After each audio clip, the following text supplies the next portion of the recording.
Tingnan niyo guys yung sinabi niya na naglapat siya ng isang value dun sa sinabi niya na maximize the things what we have. Yun, kailangan lang naman talaga nating gamitin yung mga bagay na meron tayo. Gamitin lang natin yung bagay na andyan para sa atin, na nakatabi, na magagamit pala natin.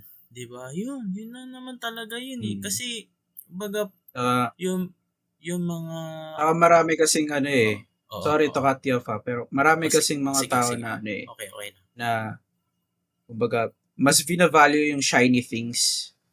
Mas vina-value nila. For example, this one right here. Meron ka ng earphones pero mas gusto mo ng wireless.